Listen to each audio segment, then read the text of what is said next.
just for 8 to 9 months, but still I enjoyed. So I thank organizing committee, ISBTI and Haryana SBTC for providing this opportunity, especially Dr. Pawan Singh, to whom I am very closely associated. Still, we are good friends. So I have been asked to talk transfusion transmitted infection, which is like one of the important aspects of any transfusion service. So the disclaimers, I don't have any conflict of interest, and whatever pictures, diagram I have used is just for blood transfusion services in each country. The collection of blood should be from voluntary blood donors. Then the most important, one of the important aspects is like quality assured screening of all donated blood units for transfusion transmissible infections, apart from like rational blood use and implementation of effective QMS, which our Indian transfusion services are now moving towards that goal also. So as a part of National Blood Policy 2007, also it states that an integrated strategy for blood safety is required for elimination of transfusion transmitted infections and provision of safe and adequate blood transfusion services. So as we know that there are 4 major types of infectious agents: the viruses, bacteria, protozoa and fungi. So till date, the first 3 which are listed, they have been associated or documented evidences there as a transfusion transmitted infection. The 5th type, which is still relevant, especially in European countries, the prion disease, which was considered a threat, still they follow, but in Indian scenario it was not that much gone, and still it's investigational. So to consider any infectious agent, there are certain requirements which can be considered as threat to blood supply. So one is like agent must be capable of using blood as a mode to entry into any host or the patient. The second thing, which is the most important, that infected person should be asymptomatic for quite a long period. So infectious agent might be present in the donor, but during screening, when we take the medical health history, when we medically examine the donor prior to the donation, that time donor seems very healthy, fit and fine, even himself or herself not aware of that particular infection, apart from few known infectious agents where we take the specific high risk activity history. So that time donor seems fit, the infectious agent can be transmitted. The third requirement is that agent must exist naturally for a period of time, particularly in free in the plasma or in any cellular component, and it should have that property to be stable for when we store the blood at 4 degrees Celsius, or when we store the plasma component at -80 or -40 degrees Celsius. So the infectious agent should survive that storage period to be able to transmit through blood transfusion. But having all these properties, still it depends on many other factors, particularly the immune status of the patient and the amount of infectious agent being transfused during that blood transfusion event. So though, because when we transfuse the blood, it's 200 ml, 300 ml, 350 ml amount, so that is good enough for any amount of concentration, so we can get good inocular dose for any infection. So various assay systems are available in our country and throughout the worldwide with varying sensitivity and specificity. However, the efficacy depends on correct use in the laboratory with appropriately resourced and staff and well-maintained quality system. Because it's not only that technology available, so there are many other factors. The logistic factors also play. How well trained is your staff? How well established is your laboratory quality system? How good is your documentation? Fine. So everything matters. It's not like, okay, I have purchased one equipment from a well-reputed manufacturer and very well good reagent which are there. so my result should be of international or national standard. It's not so. You have to work to establish that process flow. So any failure, why is it important to do that? So any failure can result in higher error rates, increased risk of failure to detect any infectious agent. Then if quality system is not well established, you may get many false positive also, which can lead to your unnecessary discard rate. Blood shortages, because if your run failure happen, you have done the TTI testing, but your results are not good or inconclusive result, or run failure happen. So you have to rerun. Again, it will delay that blood you have collected from the donor. So your turnaround time, when your blood is ready to issue for the patient, may get increased. Though unstained blood, it's not advisable because it's in act, so it's not, but it's in general scenario from worldwide. And incorrect donor notification and stigmatization. So if false positive results come and we are then informing the donor, because now donor notification is also mandatory requirement. Okay, so ultimately it's a pain for the donor to have that okay, he got some sort of infection, then he has to go through lots of mental trauma till the test come negative. Then it's not good for reputation of transfusion services also, because that person will not come to that particular blood center and he will say to other donors also, no, don't go to that blood center. Their testing quality is not good. See what happened to me, it can happen to you also. So, and it's a ethics also. If we are reporting something, it should be of quality standards. So various markers of infection appears.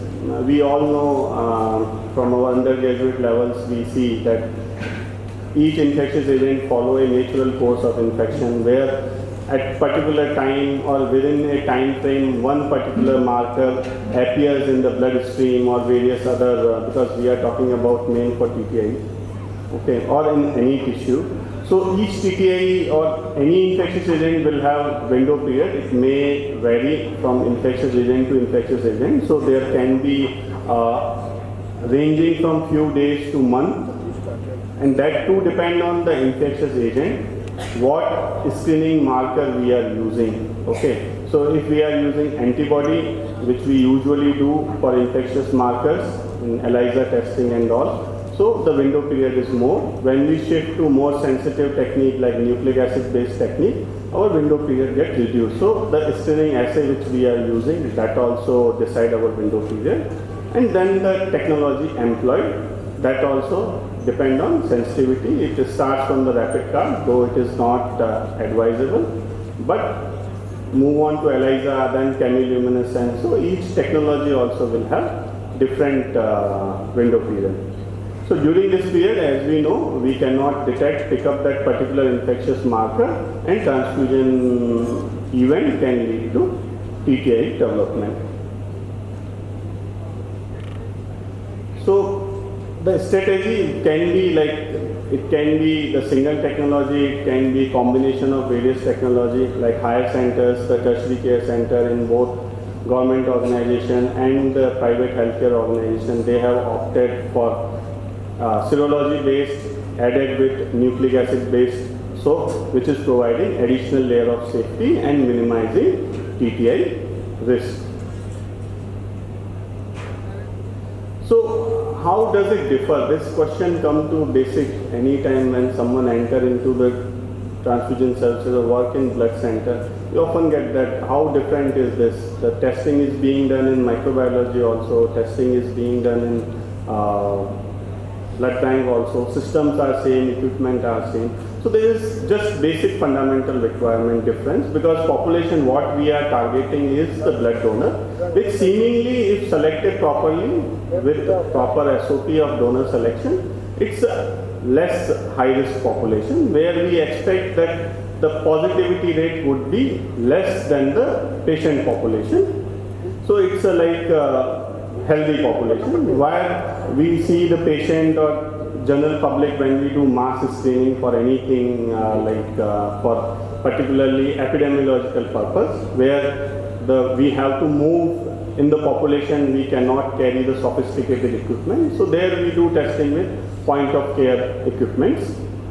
So the throughput also matters, because in the donor screening, like one camp was Yudhvir Singh sir, he did for 2,400 plus units. So that all unit went to some 4-5 blood center, but they have to test those 500,000 units in a shortest span of time what is possible. So we need higher throughput, while in the laboratory the patient sample comes in phases, like the person who attend OPD at 9 o'clock versus the patient who attend OPD at 4 o'clock. There will be time difference when sample is reaching to your laboratory, diagnostic laboratory particularly, so we can time it out.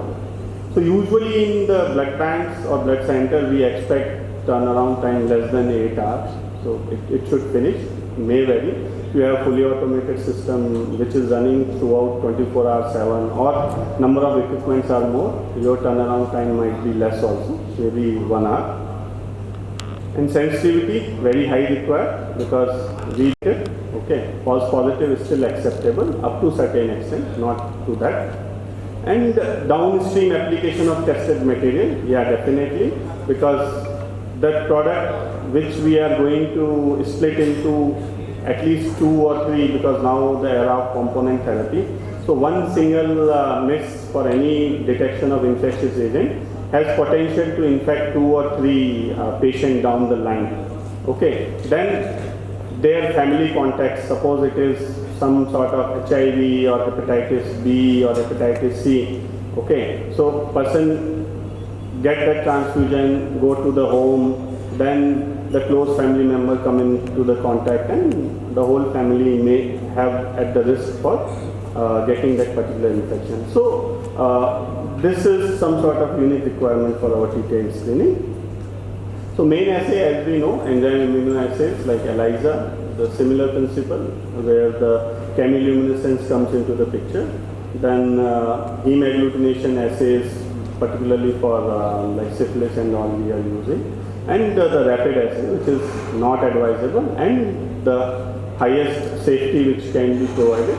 We have session, I think, after this. So nucleic acid amplification technology assays. So how do we select? Like this is the question, what assay I am going to use for my sample. Okay, so it's a balance, what best I can have if I am sitting at, like here if we are sitting at SHKM. So there are limitations, logistic applications also. Okay, so accordingly we have to decide. Most ELISA or CLIA have greater sensitivity and specificity, and use of rapid cards are not recommended. So many other factors also we have to see, like assay specific factors, like what is the assay presentation, how good the clarity of instruction come with that particular manufacturer or particular kit what we are selecting. How good is like ease of use. It's very complicated method, lots of manual complex methods are involved, chances of error are more, so that we have to see. Definitely sensitivity and specificity. The sample volume, how much you require, should be judicious, should not ask that for each assay you need 2 ml of plasma sample or 2 ml of red cell sample to test, fine. Then sample and reagent addition monitoring, robustness, so which is applicable mostly for automated or semi-automated system, assay reproducibility and precision, number of tests per assay, or we can say the throughput added with turnaround time, the kit size, total assay time, and laboratory specific factor we can say the number of sample which we are going to test, because few blood center may be collecting 20-30 units per day and other may be collecting 100 or 200 units per day. So for them there would be different what they want to have that particular system, it will differ. The staff level, competence, available equipment, and how good is your lab quality system. The logistic factors which are also very important. Okay, we can select any kit which is or manufacturer kit which is based in France and they don't have any local supplier. Okay, so that particular kit, once they dispatch, it reaches to India after 20 days. So if you exhaust your supply today and there is no kit available in the country, 20 days you have to wait. So those things also makes very important sense.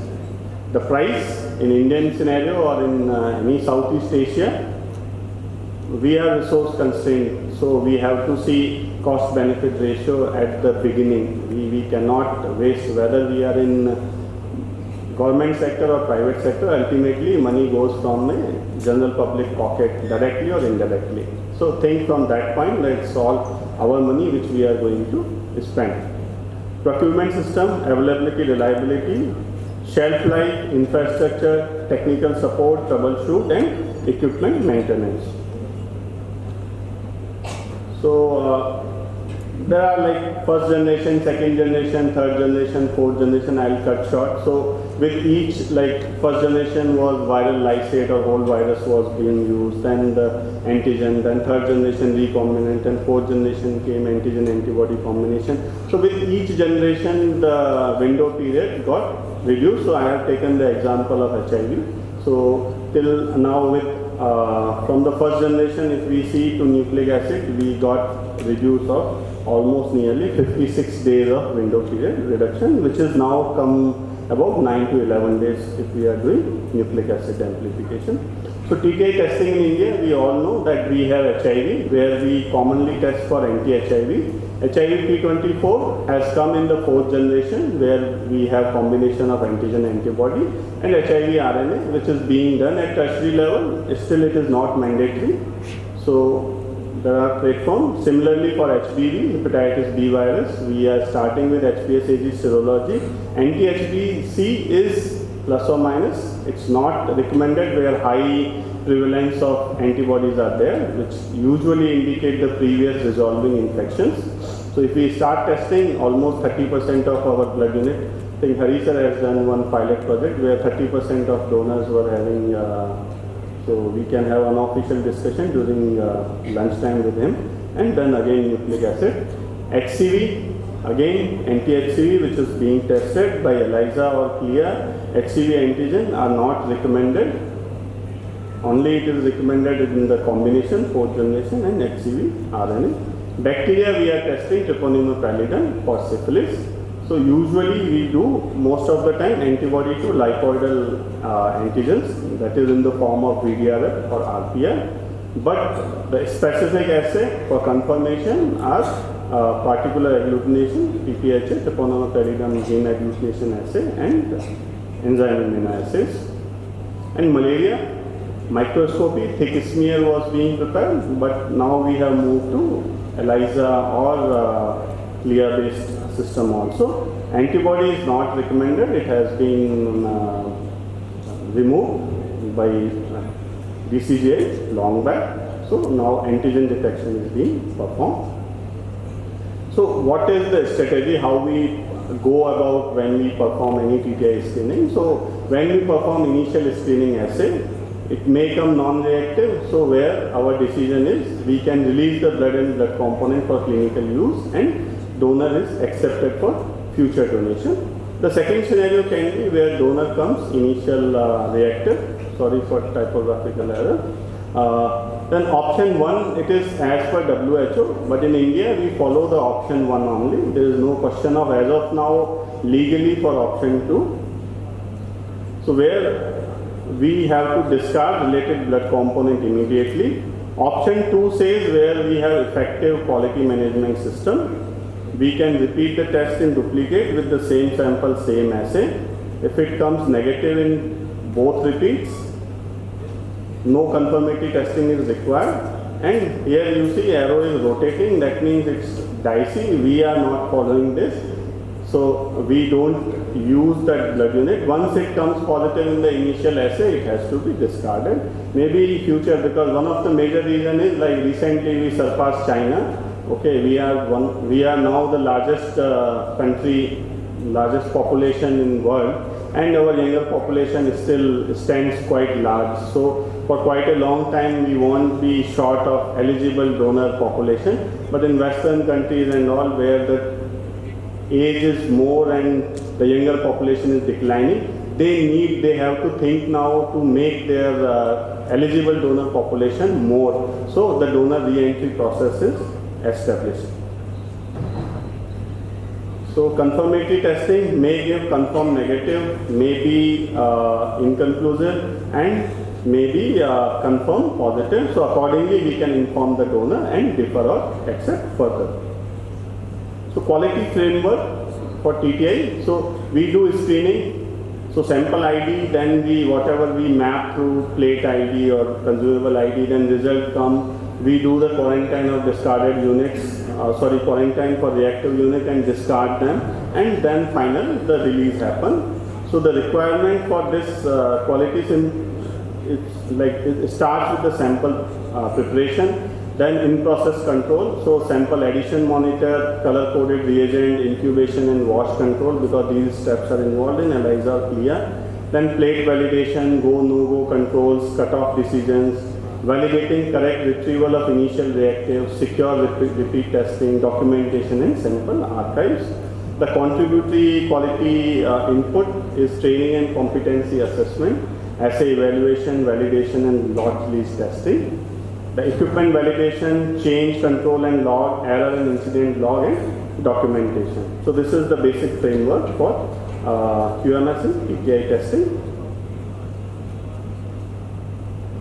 So all aspect of policy management operation should be covered in your quality management system.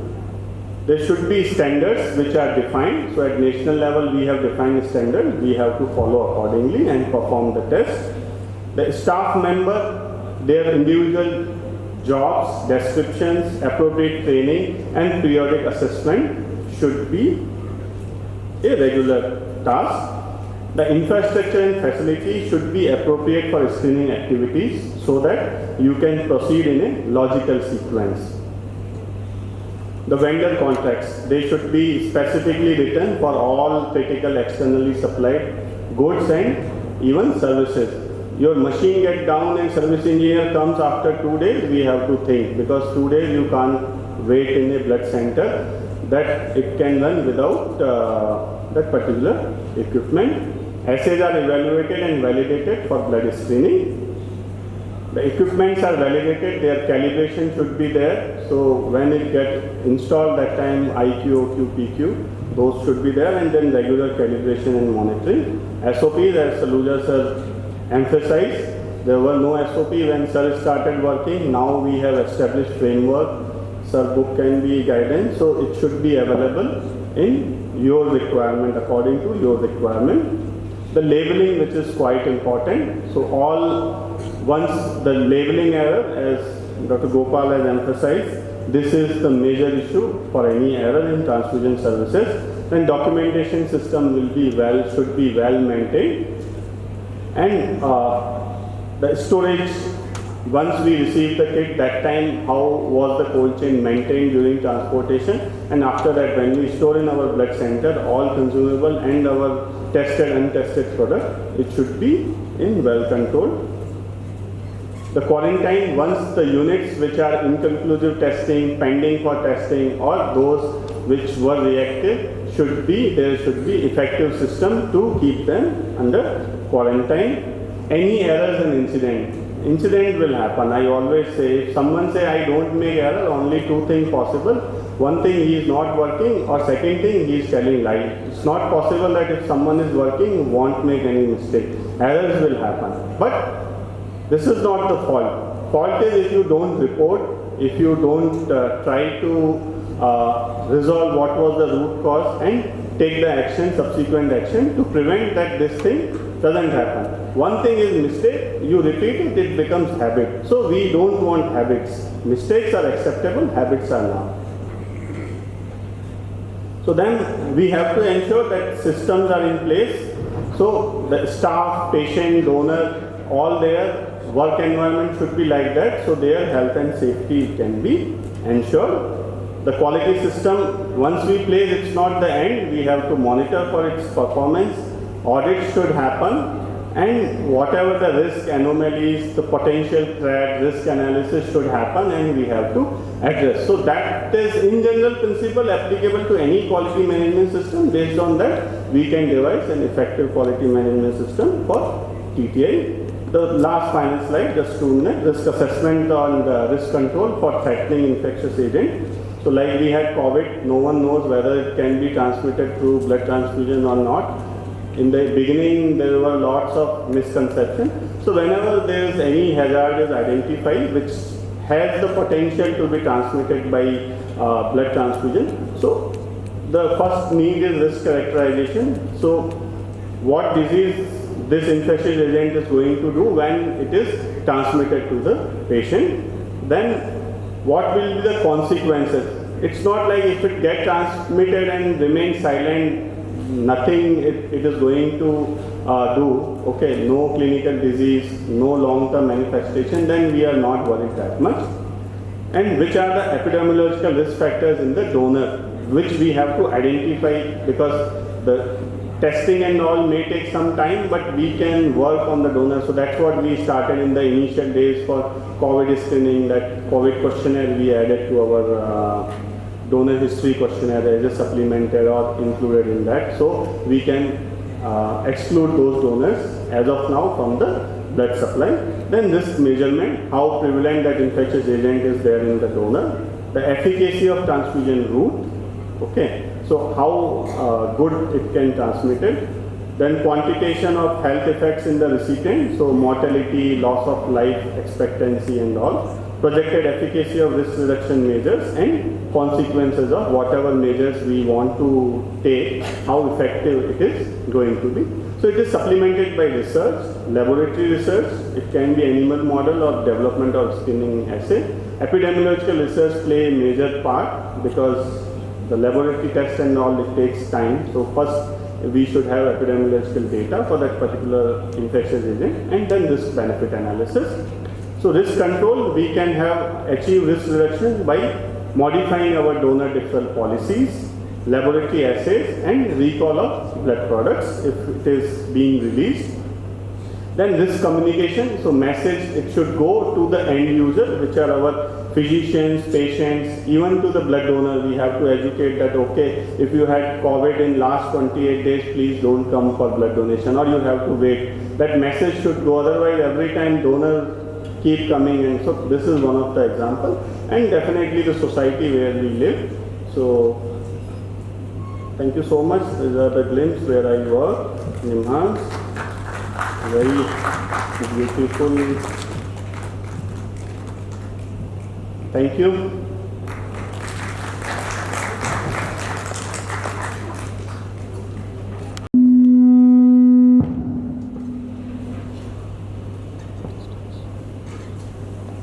Good afternoon, everyone. With due respect to the guest of honor, respected chairperson and dear faculty, colleagues, friends, this is a privilege to be here for me, first time, and I've been thoroughly enjoying the first half of the CME, and I completely agree with the organizers, and also would like to congratulate with them. They are too humble to call this to be a CME. It's no less than a conference with all the efforts being done. So big congratulations to the organizing committee and all the people who have put their brains and effort behind it. Thank you so much.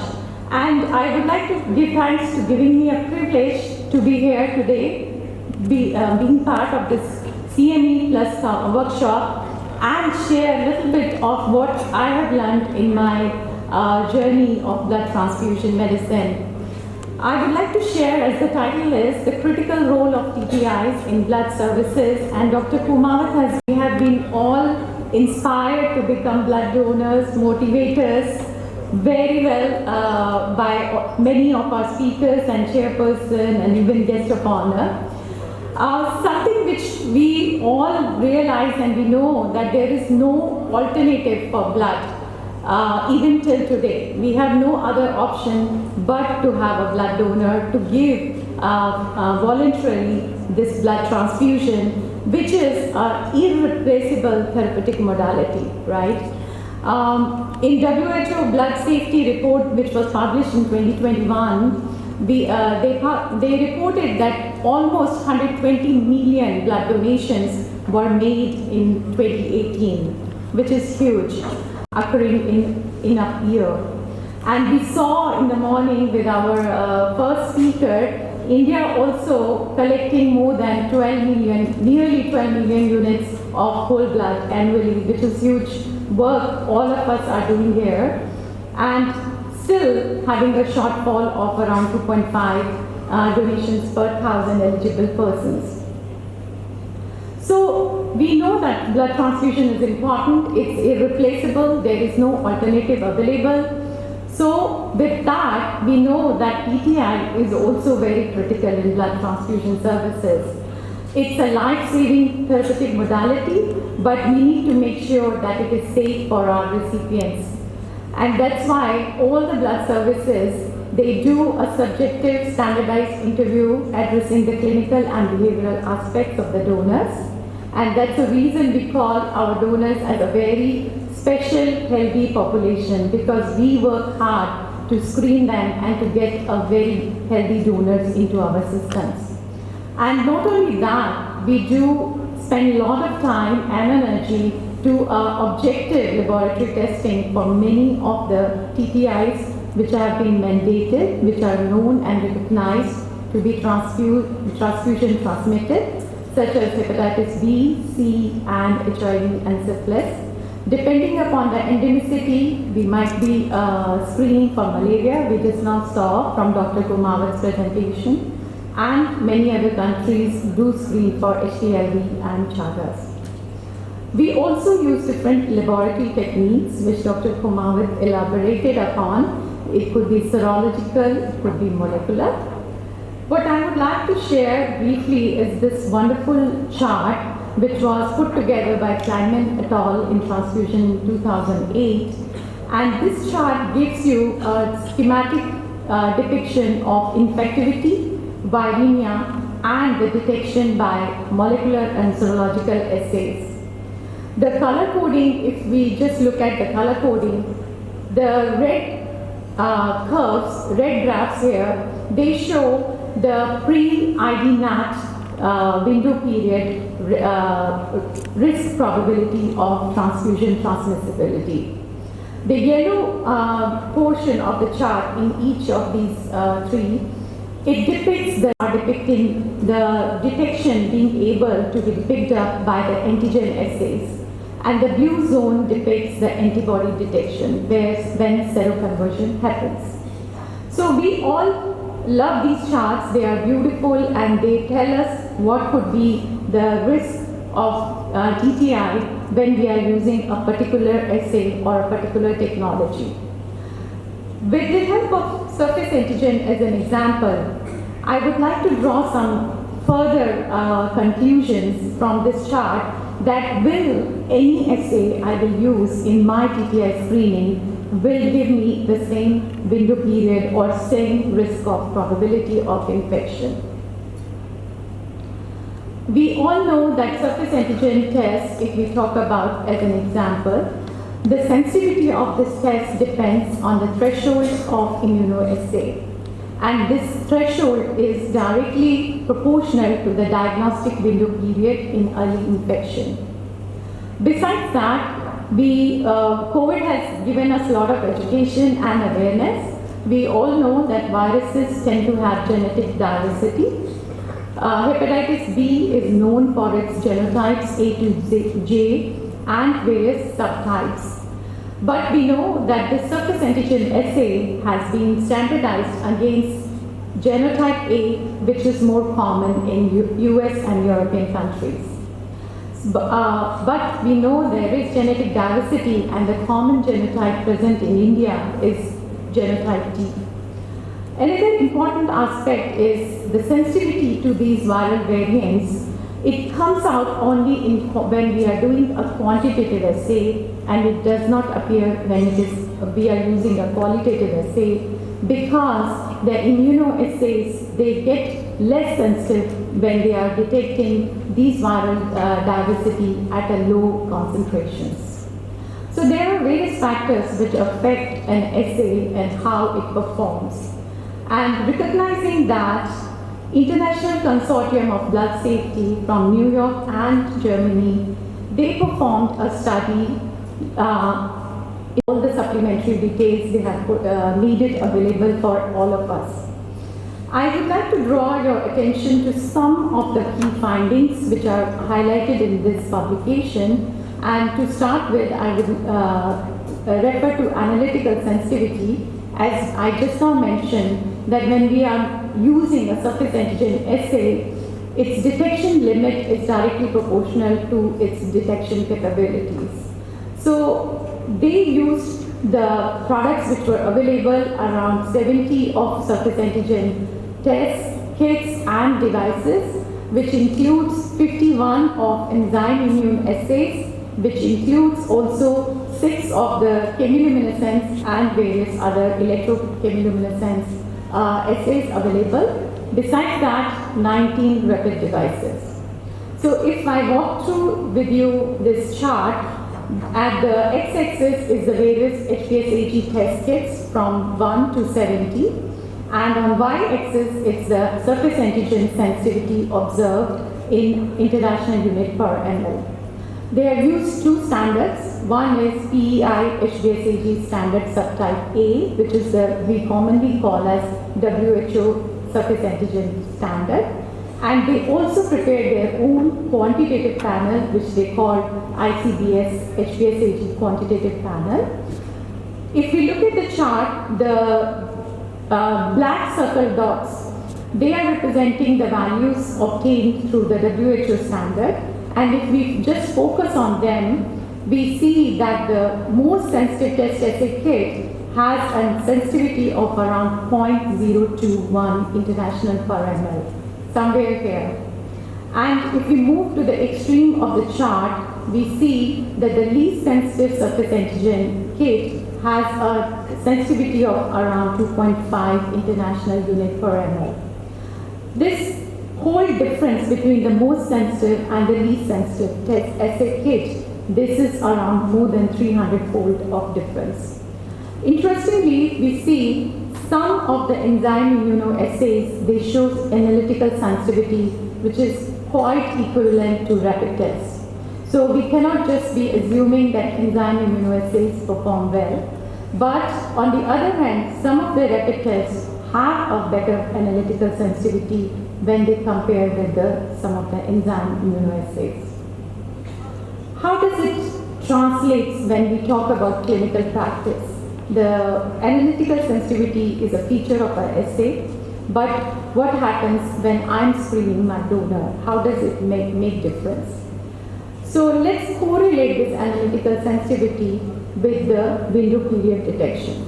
So we know that surface antigen concentration increases exponentially with the time of the follow-up of the samples during seroconversion.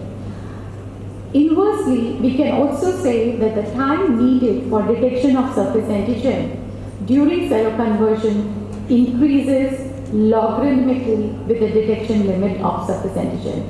So that is the relationship which this chart is depicting. On the x-axis is the detection limit of the surface antigens, and on the y-axis is the delay in detection of surface antigen during seroconversion. The middle line is representing the geometric mean of depending upon the analytical sensitivity.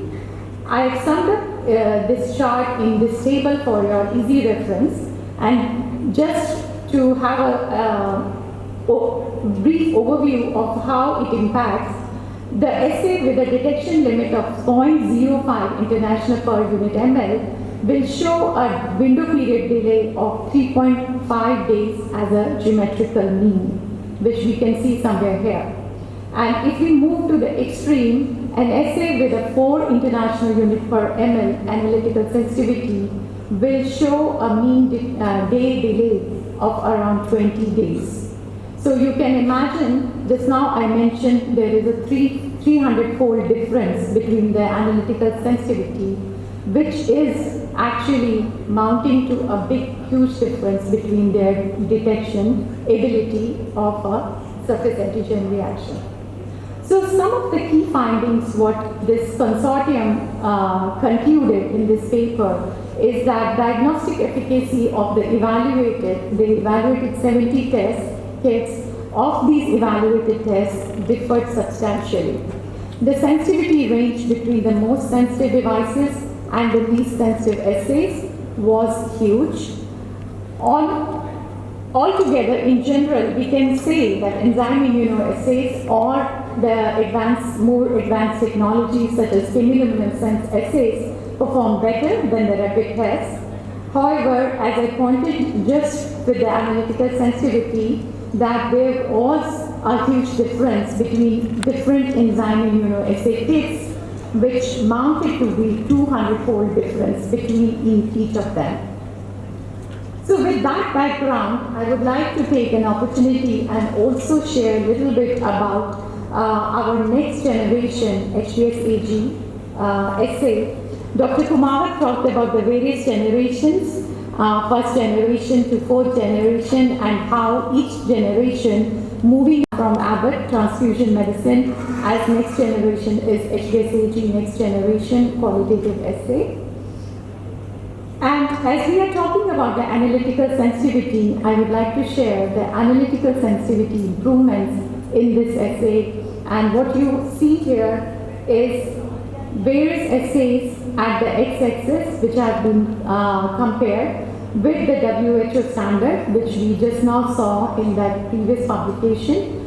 And just to be aware of, the unit here is milli-IU per ml instead of international unit per ml, because our next generation assay is highly sensitive, and if we represent it into international unit per ml, then it goes into 0.005 international unit per ml.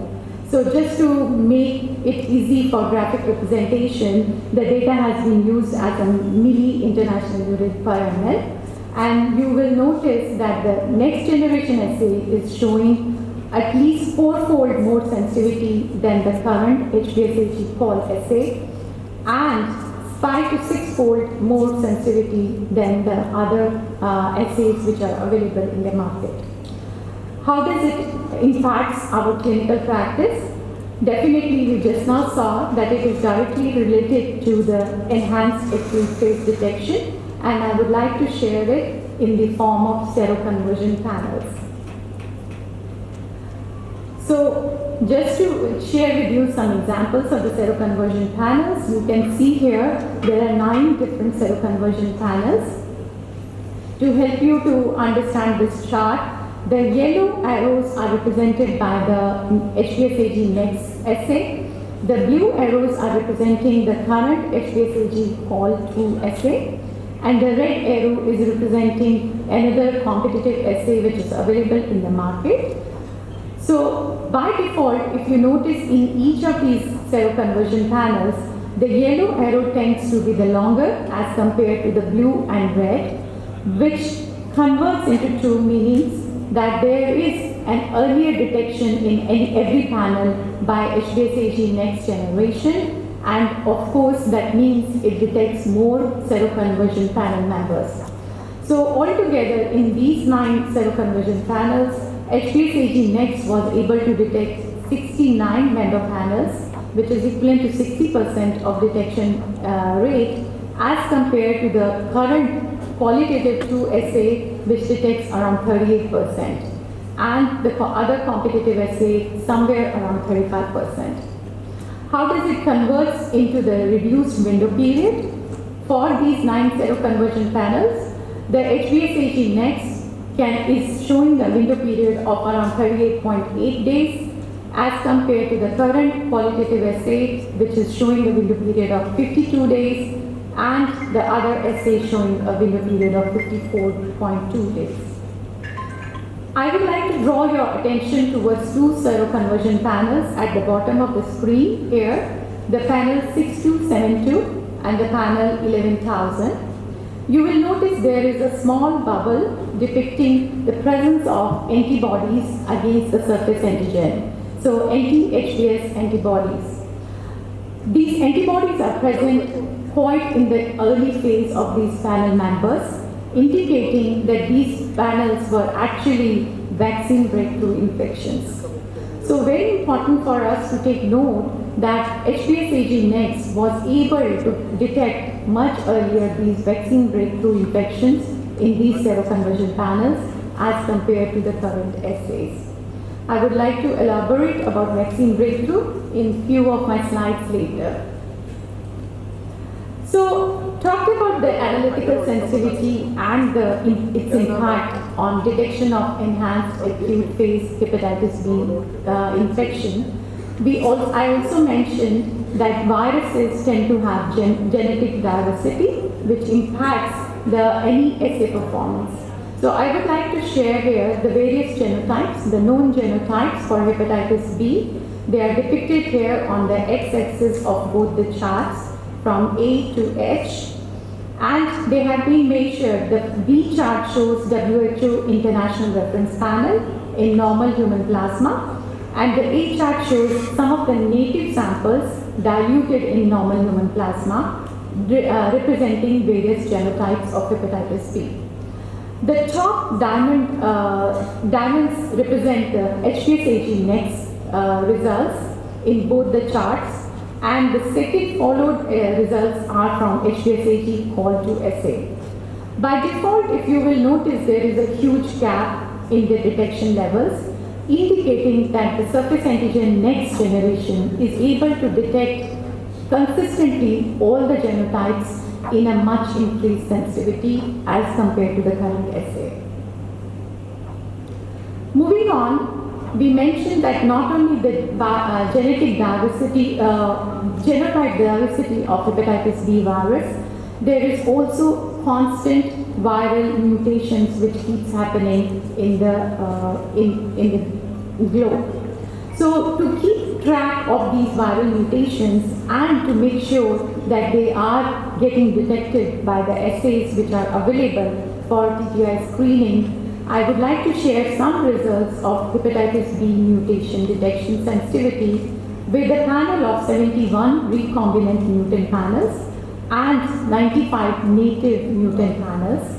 They have been diluted with a negative human plasma to a signal cutoff value of 2, which is established with the HPSAG Call to Assay.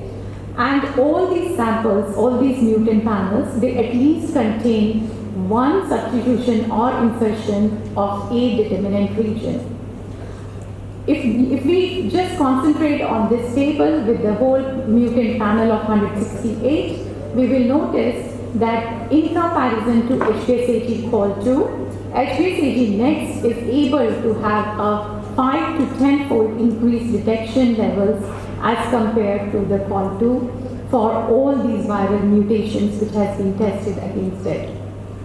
If we focus on the chart on your right, the top blue color dots are representing HPSAG Next generation results, and we can see they are consistently pretty high. The assay is giving a very high sensitivity of mutant detection, and followed by that, the other colors are representing the various other assays which has been picked up. I think we have overshooted the time, but somehow I think we should. Sure, I will complete in another one slide. Yeah, please. Sure, thank you. So, very important to note that there is a difference between the various viral mutations which are detected by the assays. As I mentioned, the vaccine breakthrough, I will just quickly would like to share one example of vaccine breakthrough panel. This is a plasma donor panel. And if you will notice the top gray chart here, it shows HBV DNA positivity along with the anti-HBs positivity. So that is how we identify a vaccine breakthrough infection, where there is a DNA positivity in the absence of surface antigen and anti-HB4 and with the presence of anti-HBs antibodies. So here we can see that the light blue chart shows the HPSAG Next results, And HPSAG next is able to pick up this vaccine breakthrough infection much earlier than the following HBsAg call 2 result, which picks up around 94 days. To simplify this chart, in this my last slide, we can see that various assays which are available, they were able to pick up this vaccine breakthrough infection somewhere around 94 to 97 days. On the other hand, HPSAG next qualitative test was able to pick up this vaccine breakthrough somewhere around 52-53 days. So with that, I would like to conclude my presentation and summarize that with next generation assays, we are trying to challenge and push the limits of TTI screening, giving you the better analytical sensitivity and specificity, consistent detection of HBAV genotypes, enhanced detection of the various viral mutations, including vaccine breakthrough infections. So with that, I would like to give thanks to all of you for your time and attention. Thank you, Dr. Next talk in the series is going to throw a light on science of nucleic acid testing and its impact on blood safety.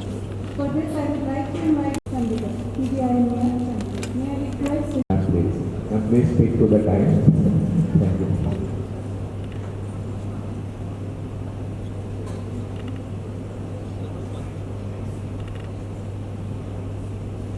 May I request the speaker to please stick on the time? Yes, sure. Good afternoon, everyone. At the outside, I would like to thank organizing committee for giving me this opportunity, and I will try to be ahead of time. So, I'm speaking on science of NAT and its impact on blood safety. So, why blood safety is important for us? Dr. Vijay has very beautifully told us. So, say from 1 unit of whole blood, we are preparing components, 3 to 4 components. And if 1 unit of this whole blood turns out to be TTI reactive, all the components turn out to be TTI reactive, and if they are transfused to some patient, obviously to 4 different patients, then that leads to TTI to 4 different patients, and that will add on to the burden to the society and family also. So, what is the burden currently? In India, people living with HIV is around 23 lakh. And the prevalence of HPV, we all know, is 3 to 5%, 1% for HCV. And post-transfusion prevalence of hepatitis is 1 to 1.8%. For hepatitis, it is around 0.5%, same for HIV. So this high seroprevalence in general population reflects in high seroprevalence in blood donors also. According to this latest report, seroprevalence of HIV in blood donors is 0.12%, for HCV it is 0.34%, and for B it is 0.74%. So who are the donors of concern to us? They are the donors who are in the pre-seroconversion window phase, infected with any variant viruses, and a non-seroconverting chronic carrier, which we can miss on serological testing. So in India, as we know that testing antibodies to HIV 1 and 2 is mandatory, and then for surface antigen for hepatitis B, and then antibodies against HCV virus. After implementation of these serological tests, there remains a risk of missing TTIs 1 in 1500 donation that we know from the very first study on NAT testing, which was published in 2008 by Muktu et al. So this surface antigen as serological marker has short limitations because of emergence of hepatitis S mutants due to increased immunological pressure by global immunization programs and viral escape in chronically infected patients, and this may lead to conformational change in the surface antigen. Anti-HBC testing in India is not suitable due to high prevalence of individuals who harbor these antibodies, and we know that occult hepatitis B is the major contributor for transfusion-transmitted hepatitis B infection in highly endemic areas like that of ours. So there came the need for NAT because serological testing, they test virus-induced antibodies and this takes time to appear in the plasma. So this assay has longer window period, whereas NAT testing targets virus directly, which has much less window period and they are more sensitive and specific assay as compared to serological testing. So there are two technologies for NAT testing. One is based on transcription-mediated amplification and other is polymerase chain reaction. So what is TMA? Basically TMA is a NAT technology in which 3 steps are done in one tube. The steps are sample preparation, target capture. Here target is viral nucleic acid. So then amplification is being done and then detection. All these 3 steps occurs in a single tube. So what happens? Primer 1, including T7 promoter, binds to the target which is present in the sample, donation sample. Then reverse transcriptase creates first strand of complement DNA. Then this RNA-DNA duplex is being created, and then with the RNA's H activity, RNA strand is resolved, and then we get the complement DNA. And again, with next primer, double-stranded DNA is being formed, and this double-strand DNA is then entered into loop of multiplication, with RNA polymerase initiating the formation of RNA from DNA template and making copies of RNA, and then again primer 2 comes into and it again starts forming complementary DNA, then RNA DNA duplex, and then again double-stranded DNA, and all this loop continues and billion of copies of viral nucleic acid is being amplified and that is being detected. PCR, it occurs in multiple tubes. It also involves sample preparation and amplification of DNA copies. Here amplification is primarily DNA. There is simultaneous detection of analyte and internal control in single tube, followed by amplification and then hybridization. So two common NAT platforms available are individual donor testing, that is done on the sample from each unit of donated blood with no dilution of viral genetic material, so it is more sensitive. Whereas in pooling, the sample from multiple donations are being pooled and then whole size of pooled donation is blocked until NAT report is there, and if pool turn out to be reactive, we need to deconvolute that pool to know which sample is exactly reactive. So to simplify from this figure, we can know that in ID format from the primary tube, 500 microliter of sample is being pipetted and then tested. And if it turns out to be reactive, we know which sample is reactive. But in pooling, say pooling from 6 tubes, 167 microliter, which is lesser quantity than that which is pipetted in ID format, and a pool of 1 ml is being prepared and then that is tested. So there are chances that due to dilution, we may miss the viral nucleic acid, it may turn out to be false negative, or even if it is reactive, we don't know which unit is reactive actually. Then we have to test the 6 units individually to know which unit is reactive. So with mini pool, limit of detection is compromised. It is more labor intensive and high chances of clerical errors are associated with pooling, and that pool needs to be resolved to know the reactive unit. Whereas with ID format, these problems are not there.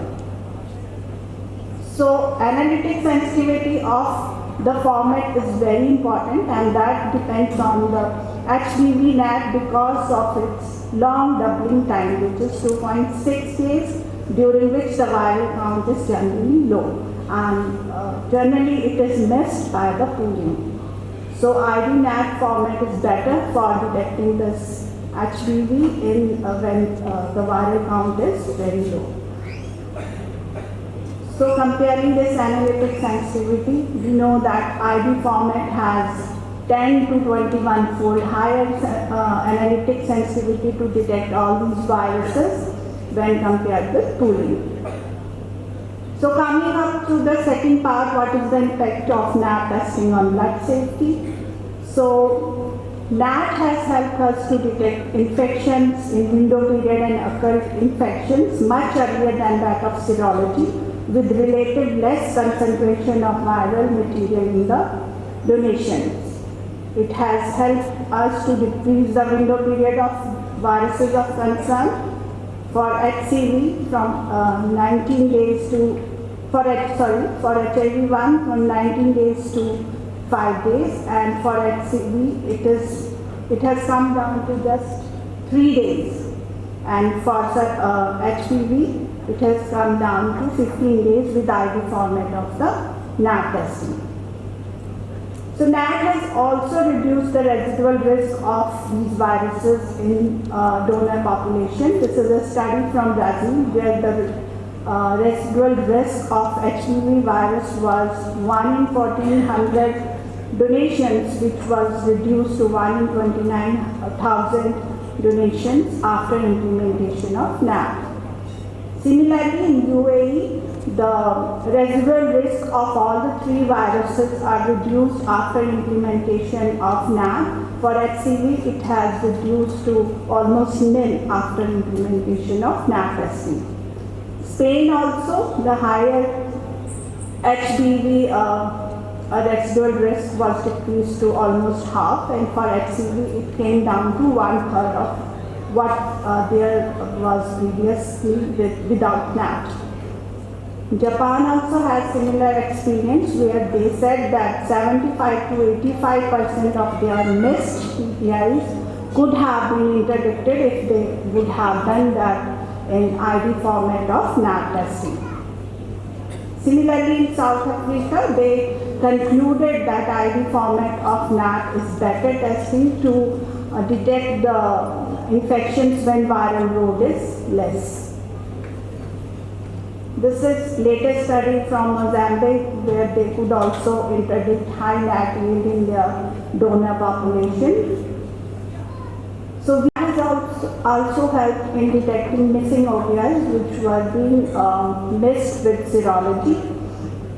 This is the study from South India where they could get 5 HBV NAT yield out of 24,000 donations which they tested, and they had concluded that overall incidence of OVIs were 1 in 6,500 at their center. This I am skipping. This is another study from India where out of 40 HBV NAT yield, 75% were of chronic carriers who were anti-HBC and anti-HBE positive. All were anti-HBS negative and were infected. So comparing with Indian studies, the NAT yield from northern part of India, as you can see, it is higher than other countries, but compared to China and Pakistan. So we have NAT yield 1 in 600 to 1 in 5,000. It is from different parts of the country. So the TTIs which could be interdicted annually by implementation of NAT at different centers ranges from 21 to 600. These are the studies from southern part of India. Here you can also appreciate that the NAT yield is quite high, 1 in 200 to 1 in 2,900. And then HPV being the commonest, followed by HCV and then HIV. And the TTIs which they could interdict annually ranges from 15 to 100, which is quite a good number. So what is the current status of NAT testing in India? So India has collected 10 million units of blood against a demand of 14.6 million units in year 2020-21 due to COVID. So if we keep in mind that India has a high net yield of 1 in 1500, so roughly we could interdict 6,667 into 3. Into 3 means divided into components. That this much of TTIs can be interdicted per year with NAT testing if universal NAT testing is done throughout India. But what is the current scenario? Only 17 lakh donations are being NAT tested at this point of time, and we are detecting only 1,133, which is only 16% of what we are missing. So comparing our NAT yield of our country with other countries, it is quite high in our country, as you can see from this PPT. So to conclude, NAT allowed simultaneously detection of 3 prevalent viruses. With NAT, window period for all 3 viruses are reduced. An automatic platform allows individual testing in large volume setting, and Indian literature says that ID-NAT is the need of all because we have high NAT yield at our country. Thank you. It was a nice presentation by all the 3 presenters. I just have one question to Dr. Sonu. Okay, next generation, yes. So for surface antigen, HIV we had 4 generations, right? So there is a combo assay. For surface antigen, we actually officially we do not call any generations because it's antigen assays which have been refined over the time with a better sensitivity and specificity. So that is the reason we are not calling it as any particular generation, but from our perspective, we have come up with HBsAg qualitative assay, then HBsAg qualitative 2 assay, which was a better assay, and now we are having this third one, which is we are calling it as a next generation assay. So that's a challenge. We officially cannot declare any generation. Yes. You are on generations. Yes. Thank you. Okay, thank you. Thank you, sir. I wish that if you can just vibrate the hall, please.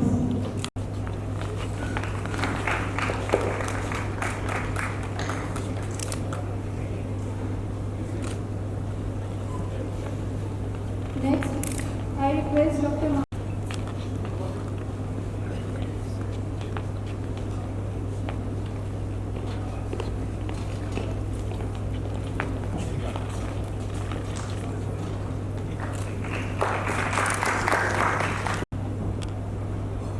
I request you to please felicitate Dr. Pradipha Nambiar.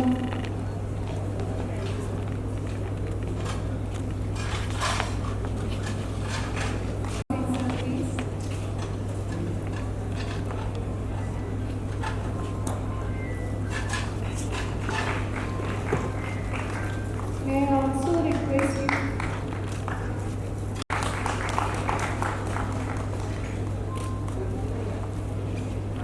with that